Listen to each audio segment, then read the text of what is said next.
हमारे देश में गाय एक राजनीतिक पशु बन गया है, जिसके जरिए तमाम राजनीतिक दल वोटों का दोहन करने का अथक प्रयास कर रहे हैं। कुल मिलाकर गाय इन दिनों राजनीति की शतरंज का मोहरा बन गई है। लेकिन आज हम गाय के राजनीति शास्त्र के साथ साथ गाय के अर्थशास्त्र और समाज शास्त्र का 100% शुद्ध और पवित्र डीएनए टेस्ट करेंगे, जो ये साबित करेगा कि गाय को मारने से ज्यादा फायदा गाय को जिंदा रखने में है।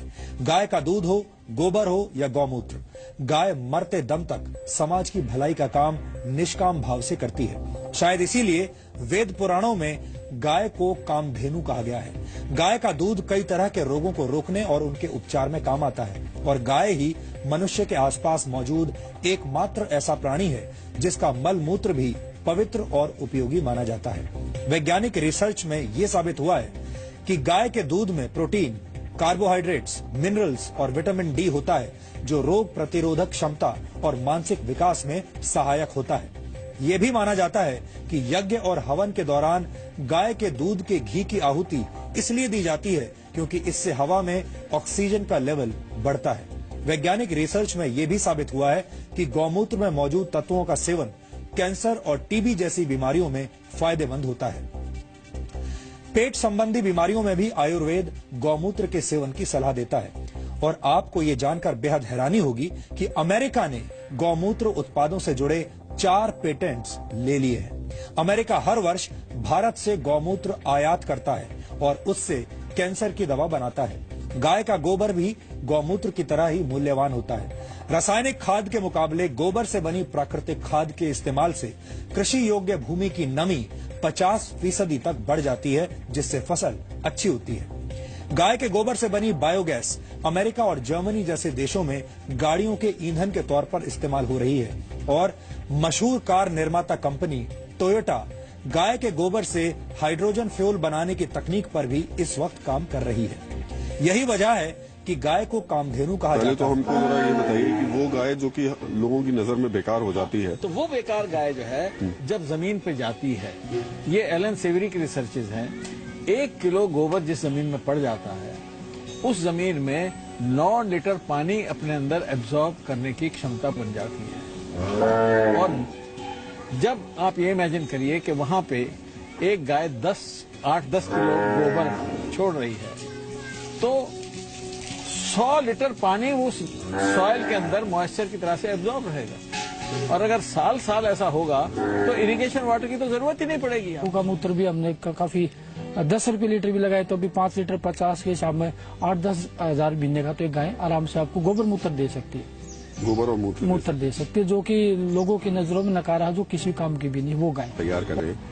इसके लिए बाकायदा किसी प्लांट की जरूरत है। ये देश में किसान हमारे जो हैं वो ऐसे ही गोबर से और गौमूत्र को मिलाकर के ये बायो वाटर तैयार कर सकते हैं। हाँ, इसके लिए ऐसा कोई जरूरी नहीं है कि आप किसी प्लांट से ही बायो वाटर लें। आप अपना गोबर और गौमूत्र गाय का ले सकते हैं और उसमें आप बैक्टीरिया कल्चर करके और अपनी खेती कर सकते हैं। फायदा कितना मिल जाएगा इससे? खेती पर असर कितना पड़ जाएगा? खेती में प्रोडक्शन अच्छी हो रही है, डाउन नहीं आ रही है। क्वालिटी केमिकल से जायज सी बात है बहुत अच्छी है, क्योंकि उसमें कोई केमिकल नहीं है।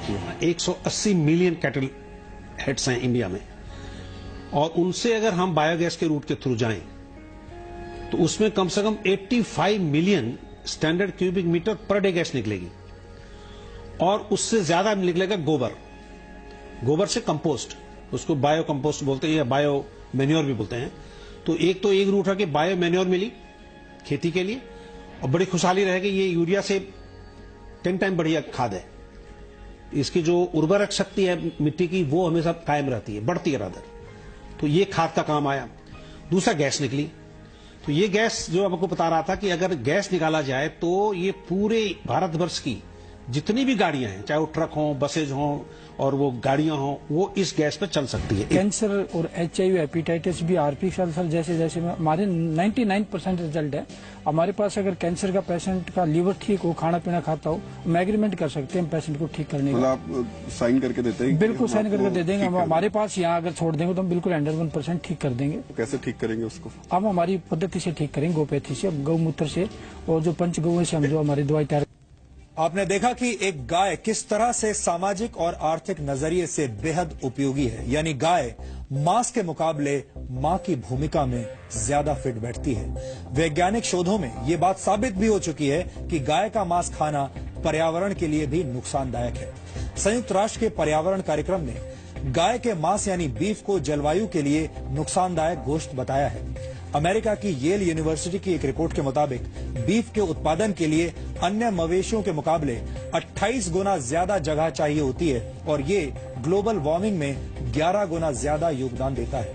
एक स्वीडिश स्टडी के मुताबिक 1 किलो बीफ पकाने में जितनी ग्रीन हाउस गैसेज का एमिशन होता है वो 160 किलोमीटर तक कार चलाने के बराबर होता है। इसका मतलब ये हुआ कि दिल्ली से आगरा तक कार से यात्रा करने से ग्लोबल वार्मिंग पर जो असर पड़ेगा वो 1 किलो बीफ खाने के बराबर होगा।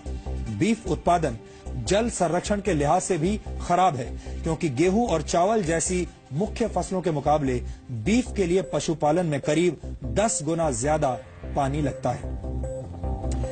ये वो वैज्ञानिक तथ्य हैं जिनकी सत्यता पर उंगली उठाना मुश्किल है, यानी गाय को मारने से ज्यादा फायदा जिंदा रखने में है। इसलिए हमें लगता है कि गाय उस मुर्गी की तरह है जो सोने का अंडा देती है और सोने का अंडा देने वाली मुर्गी को मारना समझदारी नहीं होती।